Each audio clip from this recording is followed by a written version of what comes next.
는요, 이제 어제서부터 지금 완전히 대한민국 언론을 도배하고 있는 뉴스. 이게 통계 조작입니다. 통계 조작? 야, 이재명이보다 문재인이도 덜하지가 않아요. 문재인, 이재명 이거 전 세계의 유례를 찾아볼 수 없는 전직 대통령, 그러니까 당시 대통령이었고요. 정말 유례를 찾아볼 수 없는 전 세계에서, 더군다나 대한민국은 반듯한 전 세계 G8, 그죠? 아무리 안 가도 G15, 15까지는 들어가는데 어느 지표를 보더라도 제1야당의 대표가 이렇게 무식하게 단식으로 자기가 무죄인 것을 호소하려고 하는, 정말 법치주의의 이 근본을 뿌리채 흔드는 이런 인간, 가차없이 처벌해야 됩니다. 문재인은 더더욱이 말할 수 없고요. 이 매국, 이완용이가 매국노라고 그러잖아요. 이거 문재인은 매국노 이완용보다도 더 나쁜 인간이에요. 아니 어떻게 이렇게 통계를 조작할 수 있습니까? 그래서 이 언론에 그냥 도배를 하고 있어요. 이거 다 여러분들께서 읽기가 사실 힘드실 겁니다. 저도 읽기 굉장히 힘든데, 그래서 저 아침 새벽에 일어나가지고 쭉 공부를 해서 가장, 제가 일타 강사는 아니지만요, 핵심만 딱 짚어드리겠습니다. 그래서 여러분들께서 이 문재인 정권의 통계 조작 정말 충분하게 뭐라고 그럴까요? 이 분노를 저하고 함께 공유할 수 있을 정도로는 제가 자료를 준비를 했습니다. 그 다음에는요, 이재명이 이거 한마디로 꼴값 떨고 앉아있는데요. 2차 소견을 의료진이 어제 냈어요. 1차는 13일, 어제는 이제 15일이니까 2차 소견을 냈는데, 이제는 병원을 빨리 가야 되겠다라고 했는데, 이게 다 시나리오로 움직이는 거지, 뭐. 아이고, 이재명이가 저기 단식하는 무슨 환자랍시고 그 진단하는 의사도 미안하지만, 아이, 민주당 인사일 거 아니에요. 그러면 뭐, 아이, 통계도 조작하는 인간들이 그 의료진한테, 아, 이거 병원 빨리 가야 된다고 좀 얘기해. 아이, 그게 무슨 힘들다고. 아니, 뭐, 군대 안 갈 사람을, 군대 갈 사람은 안 간다고 진단서도 가짜로 떼어주는 의사도 아주 극소수지만 있는데, 이거 빨리 병원에 가야 된다고 좀 얘기 좀 해줘. 그가 안 할 의사가 몇 명이나 되겠어요. 뻔을 뻔짜죠. 아이, 그리고 아직까지도 안 쓰러진다는 게, 신기하지 않습니까? 저 초인간적인 능력을 가지고요, 지금 모든 범죄에도 부인하고 거짓말로 지금 대응하고 있는 거죠. 저는 초능력 때문에 참 기가 막히죠. 그리고 이제 마지막으로 김행, 지금 여가부 장관 후보자죠.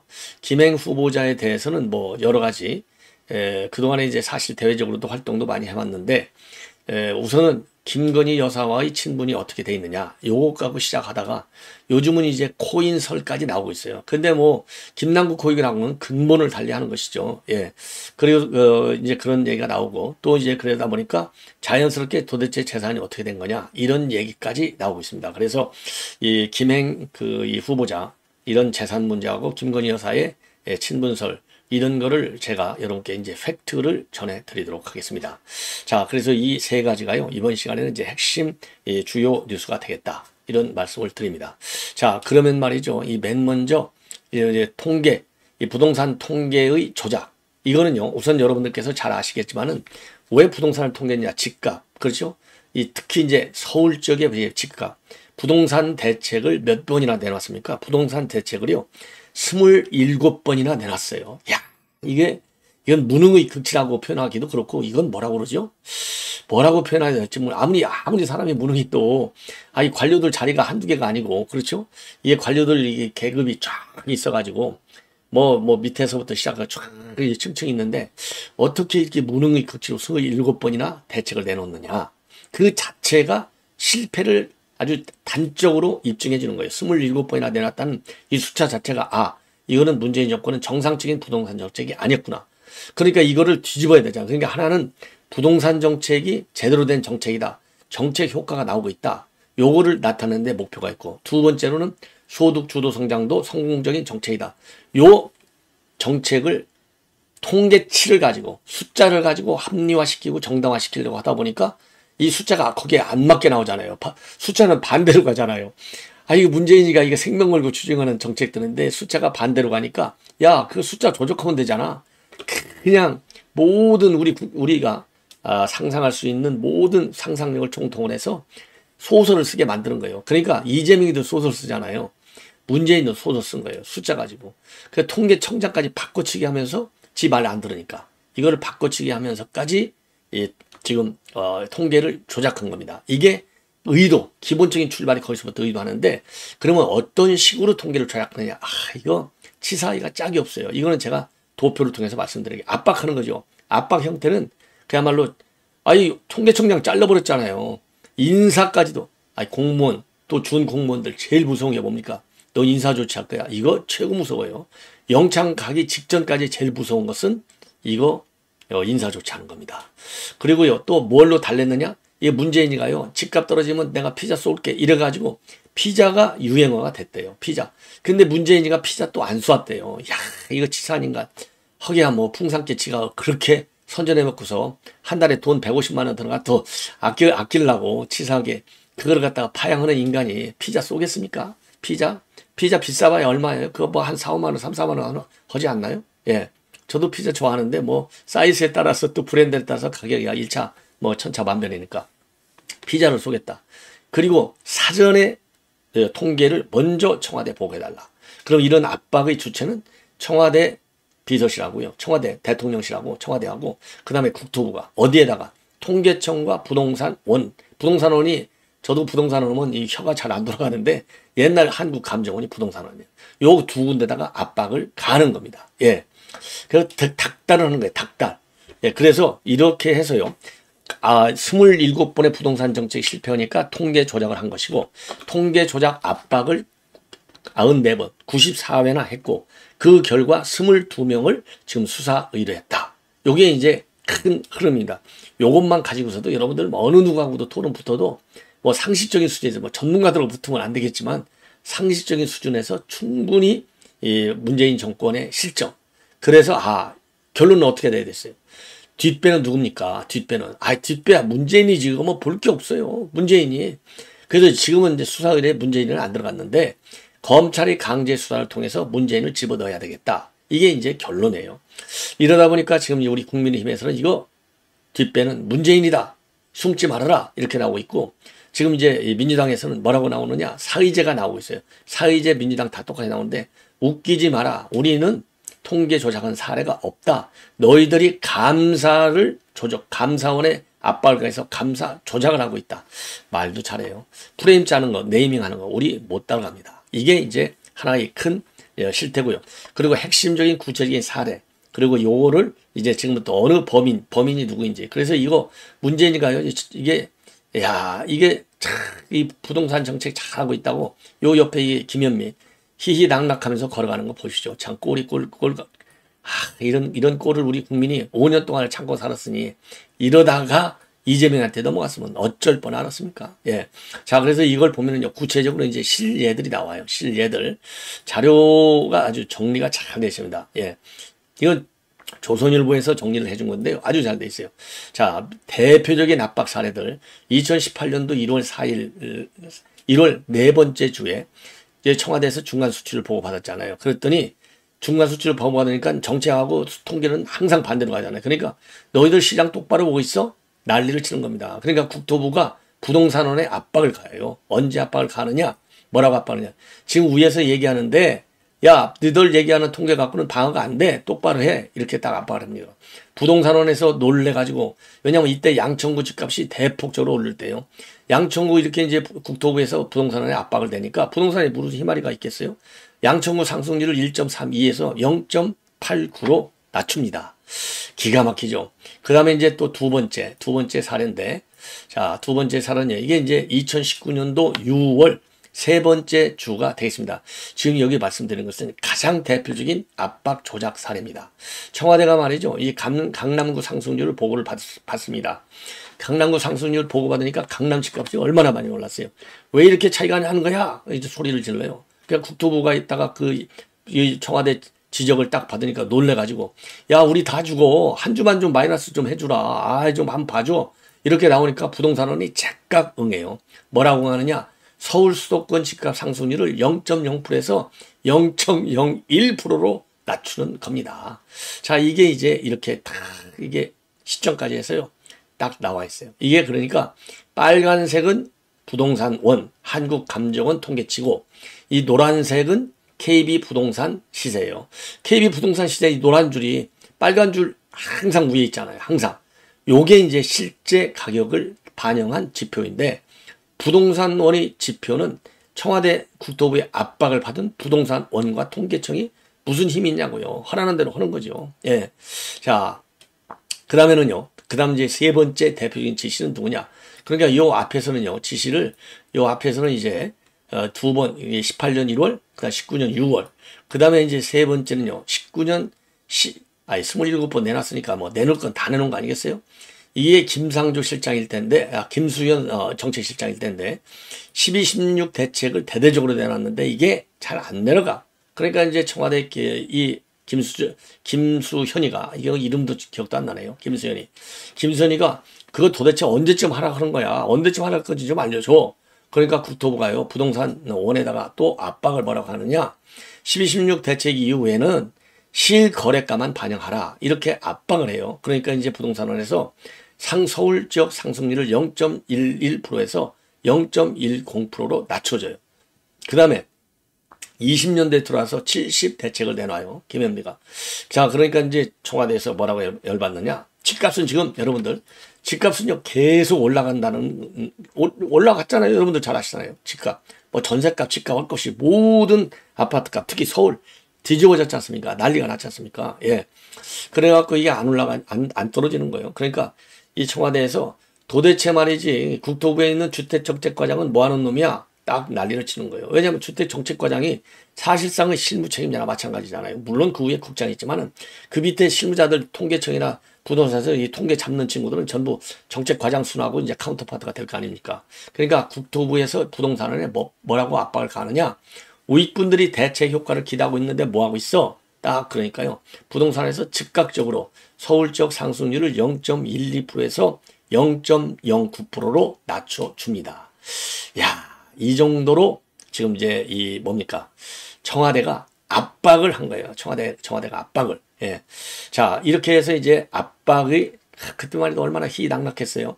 이 문재인한테 얼마나 칭찬받았어요. 정책실장들, 정제수석들, 일자리수석들, 너들 잘하고 있구만. 통계치 좋지. 그러면 예써 했을 거 아닙니까? 그거를 문재인은 무능하니까 감각도 모르고, 그리고 맨날 혼밥만 먹어서 시정 민심을 알아요. 부동산 뒤집어졌다는 거 TV도 또 안 봤을 거 아니에요. 그러니까 이 성벽에 갇혀 쌓여가지고 희낙낙하고 인정받았네 좋아했던 인간들이 이번에 전부 다 걸려들었어요. 그래서 제 얼굴은 중요하지 않으니까, 자, 여기 말씀드리면 정책실장 3명이 전부 다 들어갔습니다. 조사 대상. 2017년도부터 1대 장하성 실장, 2대 김수현 실장, 3대 김상조 실장, 그 다음에 일자리 수석들 3명도 전부 다 들어갔어요. 반장식, 정태호, 황덕순, 요것들 다 들어갔어요. 그 다음에 정책실장이었던 홍장표, 그 다음에는 윤종원, 이호승, 요것들 전부 다 들어갔습니다.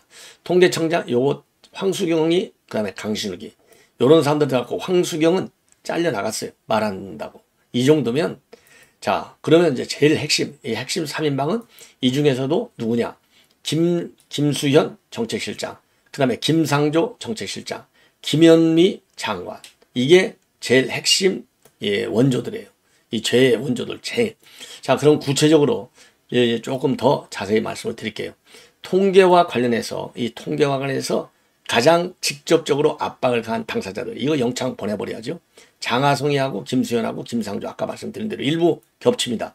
그 다음에 이호승, 그 다음에 김현미, 그러니까 정책실장 4명은 모조리 다 들어가요. 왜냐하면 정책실장이 통계 조작의 사령탑 역할을 했으니까. 그리고 김현미는 장관이니까. 예. 자, 그리고 이제 또 이제, 그 다음에 아까는 이제 집값이고요. 그 다음에는 이제 고용통계. 이거는 황덕순 일자리 강신욱, 경제수석. 그 다음에 가계소득과 관련해서는 홍장표. 요런 사람들이 들어가는 겁니다. 황덕순, 강신욱, 통계청장. 황수경 다음에 2대 통계청장이 강신욱이잖아요. 그리고 홍장표 경제수석. 요런 사람들이 모조리 다 들어갔습니다. 자, 그래서 요렇게 해서 지금 제대로 이제 탈탈 털려야 할 상황이 됐다. 자, 그러다 보니까 지금 이제 어떻게 반응들이 보이고 있느냐. 문재인 정권에서 한자리 했던 인간들이 지금 뭘 하고 있죠? 이 사람들이요, 사의제를 만들어서 띄고 있지 않습니까? 사의제. 이 사의제에서 어제 바로 성명을 내놨어요. 우리가 이렇게 죽을 수 없다는 것이죠. 이거 우리가 이렇게 죽으면 내년 총선 때 표 다 날아가잖아요. 그러니까 어제 바로 지금 모든 야당의 행위, 물론 여당도 상당 부분이 내년 총선과 연계된 입장이 많죠. 그래서 어제 딱 이게 나오니까 즉각 반발하는 성명을 내놔요. 윤석열 정부가 감사를 조작했다. 그리고 이번 감사 결과의 실체는 전 정부의 통계 조작이 아니라 현 정부의 감사 조작이다. 그리고 감사원의 통계 감사는 시작부터 발표에 이르기까지 철저하게 당리당략에 따른 정치 행위다. 이렇게 아주 싹 이 부인을 하고 있어요. 그리고 역공을 취하고 있습니다. 그러면서 미리 보고를 받은 것은 조작을 한 것이 아니라, 그거는 뭐라고 그럴까요? 조작을 한 것이 아니라 관계기관에 설명을 요청했을 뿐이다. 그래서 시장 상황을 좀 더 정확하고 신속하게 파악하기 위한 적극적 노력의 일환이었다. 거짓말도 잘 돼요. 뭐가 적극적 노력이에요. 적극적으로 조작하는데 개입을 한 것이지. 한마디로 웃겨요. 예. 자, 그리고요, 이제 어제 이제 감사원은 이 가계동향 조사, 그리고 경제활동 인구 조사, 부가 조사, 이런 결과가 문재인 정부에게 불리하게 나오니까 청와대가 이거를 고의로 왜곡했다는 것 아니냐. 예. 요렇게 이제 어제 보도 자료를 냈거든요. 이거에 관해서도 통계 왜곡을 바로잡기 위해서 이상 사례를 제거하거나 다양한 분석 방법론을 적용하거나 또는 국민의 오해가 없도록 통계 관련 표현을 보완한 것이다. 아니, 우리 국민들의 표현을 보완한 거하고 조작한 거를 모릅니까? 한마디로 웃기는 거죠. 그리고 강선우는 거꾸로 말이죠. 조작감사야말로 국기문란이다. 파렴치한 정치 공작이다. 야, 강선우 이거 내년에 강서에서 공천받아고 지금 난리를 치고 있어요. 앞장서서. 가관이다. 이렇게 얘기를 할 수밖에 없고. 그리고 우리 국민의힘은 뭐 김기현 원내대표부터 시작해갖고 뒷배 책임져라. 뒷배는 문재인이 아니냐. 숨지 말아라. 이러한 강한 입장문을 내놓고 있습니다. 예. 자, 이 정도로 해서요. 이 정도면은 여러분들 이 통계 조작과 관련해서 충분히 이 가장 핵심 알맹이 정보는 다 가지고 계신 거다. 이렇게 말씀을 드립니다. 자, 이 정도로 하고요. 이제 이재명이 그 가짜 단식, 황제 단식 하는 거 한번 사진 그래도 한번 보여드릴게요. 예, 어제 이제 이렇게 어제 그제 당 대표실로 가서 편안히 주무시고 계십니다. 그리고 몰래 이제 편안하게, 옛날에는 출퇴근하면서 단식하니까 좀 몰래 먹는데 먹더라도 이제는 편안하게 몰래 먹으면 되지 않겠어요? 여기 이제 의원들이 가가지고 아이고 단식 그만하시죠. 이렇게 이제 이거 손팻말 들고 가서 아부 충성 맹세를 하는 거예요. 그래서 저에게 대한 꼭 공천을 주십시오. 요 얘기나 마찬가지예요. 요거 한번 보여드릴까요? 아이고 참 꼴이.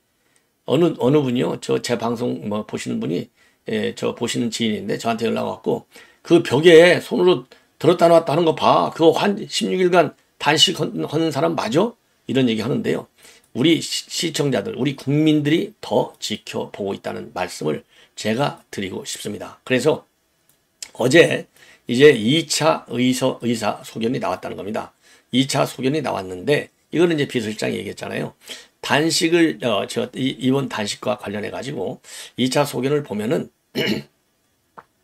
지금 이제 전체적인 신체 기능이 심각하게 저하되어 있다. 그리고 특히 공복, 혈당 수치가 매우 낮아서 건강이 대단히 위험한 상황이다. 그래서요, 지난 13일 1차 때도 그렇고 어제 2차 때도 단식 중단을 권고를 했습니다.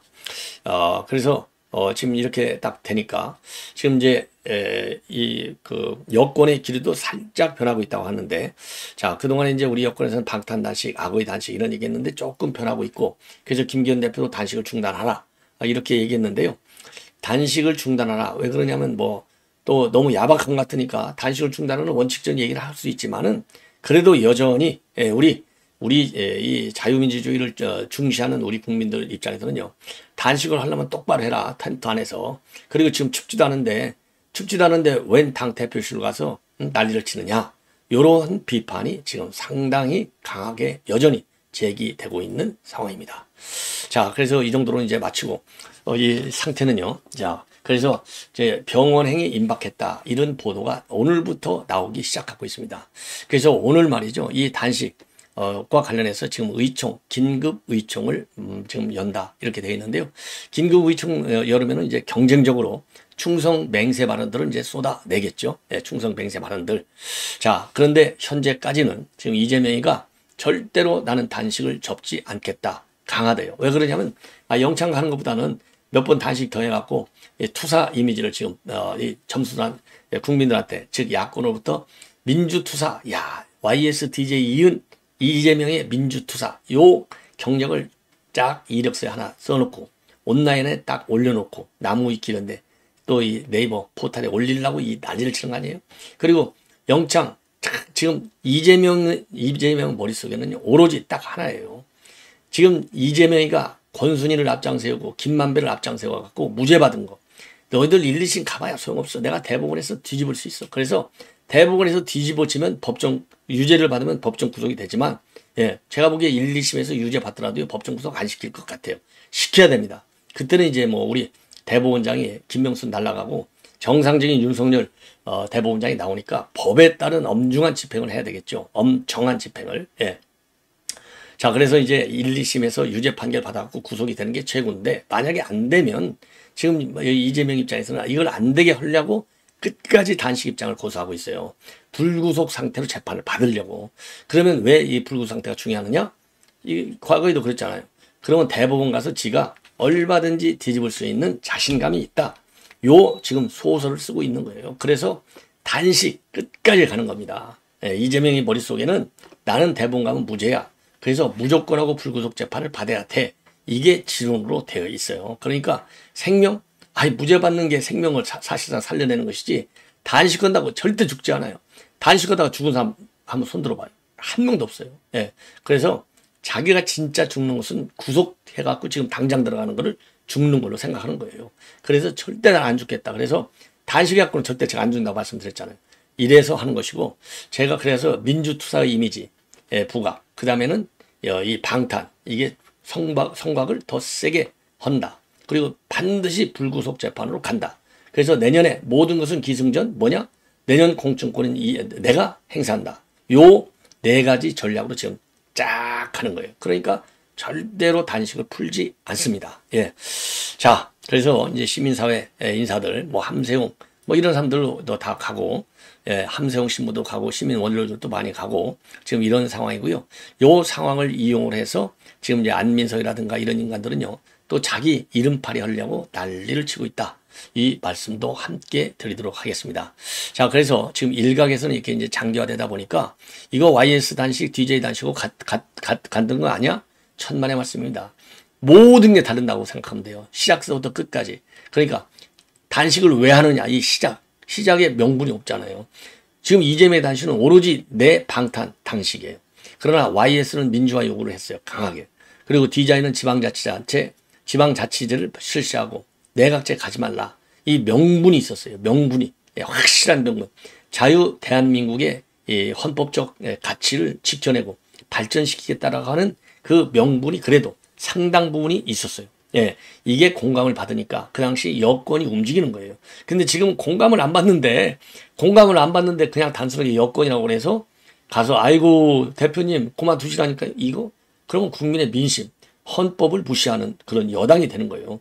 그래서 못 가는 거예요. 이재명이가 믿고 그래서 안 가는 게 아니라 이거는 법치주의와 헌법 정신을 지켜야 되잖아요. 그러면은 그럼 일반 국민들도 검찰에 와라. 나 단식할래. 그러면 그 국민한테 정부 여당이 가서 아이고 우리 국민 한번 풀어주십시오. 이렇게 해야 되겠네요. 왜? 모든 국민은 법 앞에 평등해요. 그러니까 이건 안 되는 겁니다. 자, 그래서 지금 이제 DJ하고 YS를 비교하고 있는데 참 저승에 계신 YS DJ가요. 지금 쳐다보고 웃고 있어요. 한마디로 얘기해서. 그래서 이거는 결국 말도 안 된다. 딱 잘라서. 아까 말씀드렸잖아요. 명분도 없고 그 다음에 방법. 단식을 하면 단식답게 해야 되잖아요. 근데 YS하고요. DJ는 단식답게 단식을 했어요. 자, 요거 제대로 한번 보십시오. 이제 병원으로 이제 실려간 모습인데 제대로 단식을 한 겁니다. 23일. 자, DJ도 제대로 단식을 했어요. 그러니까 이제 제대로 병원에 실려가는 겁니다. 이렇게 해서. 근데 이재명은 제대로 단식을 했느냐? 노. 황제 단식을 했어요. 황제 단식. 출퇴근 단식. 12시간씩 쪼개갖고 아침 10시부터 밤 10시까지. 당대표실하고 천막. 이러니 누가 믿겠습니까? 이런 인간의 단식을 믿는다? 그러면 믿는 단식을 믿는 사람이 조금 이 정신적인 수준이 좀 이상한 사람이 아닌가? 이렇게 판단할 수밖에 없어요. 자, 이 정도로 이제 단식 얘기를 마치고 이번에는 이제 김행, 지금 여가부 장관 후보자인데 뭐 김행 얼굴 뭐 다 아시죠? 뭐 이 방송에도 많이 나오고 뭐 옛날에 MB 때 청와대 대변인도 하고. 그래서 지금 이제 이 그 재산 문제가 지금 언론에 본격적으로 많이 거론되고 있어서 지금 여러분께 말씀을 드리는데, 우선요, 돈이 많긴 많아요. 아이고 뭐 돈 없는 게 요즘은요, 공무원들도 이제 세상이 바뀌었어요. 돈이 뭐 많더라도 깨끗한 돈.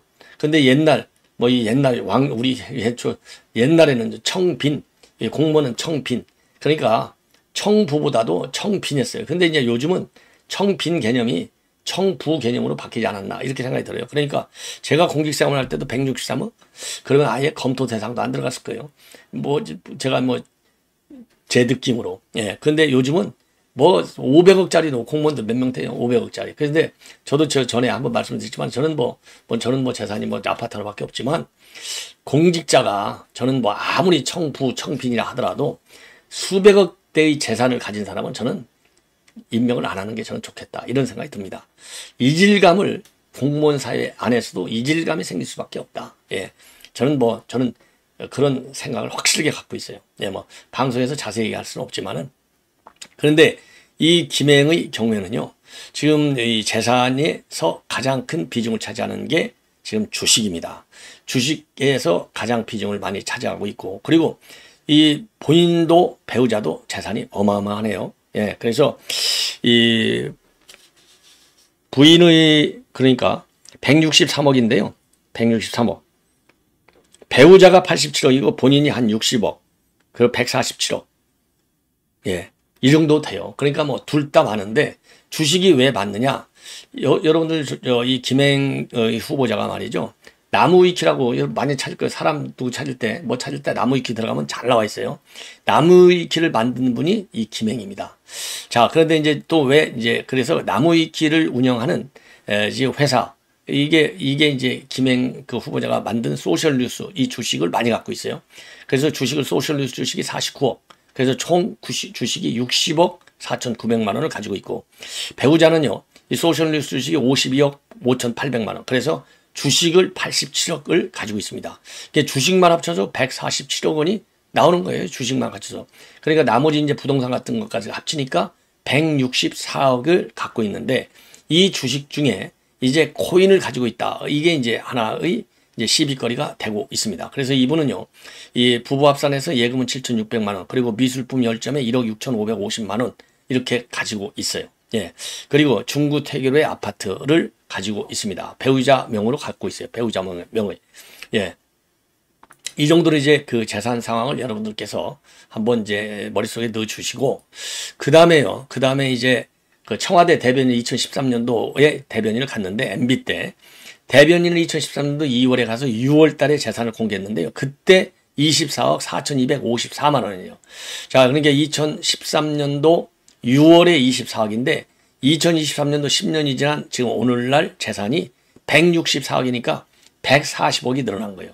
140억이 늘어난 게 바로 아까 나무위키가 아니라 위키트리입니다. 죄송합니다. 위키트리.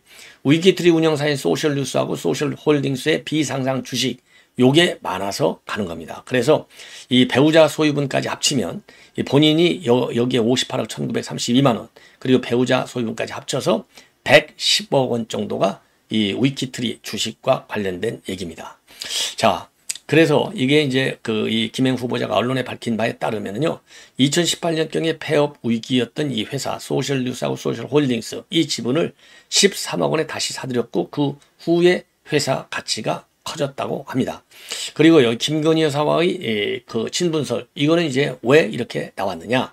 바로요, 이 위키트리가 코바나 컨텐츠하고 2013년도에서 2017년도까지 4번 전시회를 공동 주최 주관했어요. 요것 때문에 친분설이 지금 나와 많이 지금 회자하고 있는데, 여기에 관해서 이 그 김행 후보자 측에서 밝힌 내용을 보면은요, 이렇게 되어 있습니다. 예. 자, 위키트리 2013년도 청와대 자리를 옮기면서 위키트리를 떠났답니다. 그 지분을 백지 신청했고 회사를 떠났어. 그러니까 위키트리가 이제 김행 후보자 거가 아니에요. 그런데 당시 실질적인 위키트리 소유자가 2013년도부터 2017년도까지 코바나 콘텐츠랑 전시회를 열었다고 합니다. 그렇죠? 이제 그러니까 이제 자기 후임이 되는 것이죠. 뭐 그래서 이제 코바나 콘텐츠랑 2013년도 17년 내 4년에 걸쳐서 전시회를 코바나 콘텐츠랑 열었는데 그때 티켓을 전달받아서 그 전시회에 갔어요. 거기에서 김건희 여사를 만난 게 처음이었고 처음 그 자리에서 박영선 의원도 만났는데 박영선 의원 본인은 김건희 여사하고 친분이 있다고 이렇게 얘기했더라는 겁니다. 그래서 이 김행 후보자는 박영선 의원한테 아 그러세요? 하고 전시를 보고 나왔고 그런데 나중에 보니까 그 김 여사 그분이 아 그분이구나. 그때서 알게 됐고 그때 처음 만날 때 10분 정도밖에 같이 있지 않았다. 그리고 최근 들어서 비대위원을 했잖아요. 그때 관제 초대받아서 갔는데 그때는 뭐 비대위원장 정진호를 비롯해서 15명이 합격한 것이다. 그래서 이제 알게 된 건데 내가 무슨 대단한 친분선이 있느냐. 그리고 본인이 그랬잖아요. 자기는 59년생이고 자기는 70년대 학번인데 70년대 생인 김건희 여사하고 내가 친분이 무슨 있겠느냐. 자기 딸이 83년생이다. 친분이 있다면 내 딸하고가 더 친분이 있을 것이다. 이런 비교도 했는데요. 여하간 저는 뭐 친분이 있는 게 무슨 문제가 되겠냐고요. 저는 참 그게 좀 말이 안 된다 이렇게 생각하고 그리고 내년 총선 수출마설도 많아요. 예. 언론에도 뭐 나오기도 하고 그랬는데 저도 뭐 이런 얘기가 있다는 걸 들었는데 그거는 전혀 완전히 접었다. 그런 일 없다. 그러니까 완전히 접었다는 얘기는 그리고 지금 장관 임명했는데 지금이 9월인데 석 달 그 장관 하고서 내년 출마할래. 또 여가부 장관 자리가 없어졌다 해도 바로 출마한다. 그러면 역풍불죠. 예, 그래서 이거는 완전히 접었다. 그런 일 없다. 이 말을 뭐 정치는 또 이 생물이라고 하니까 또 모르지만 요 말을 믿는 게 낫지 않을까 이렇게 생각이 듭니다. 자, 그래서요. 지금 여러분께 자세히 말씀을 드린 대로 김행 지금 후보자의 재산 문제, 주식 가치가 뛴 걸 어떻게 하겠어요? 그 시장이 받쳐준 것인데 전혀 문제가 없는 그 재산 상황인 것 같고 재산 상황도 그리고 이제 후보자하고 그다음에 지금 이제 김건희 여사와의 친분 관계 요것도 별도로 문제가 있는 것은 전혀 아닌 것 같다. 이게 저의 1차적인 생각이고요. 그리고 이제 코인 문제, 이 코인 문제도 김남국이는 투기를 했잖아요.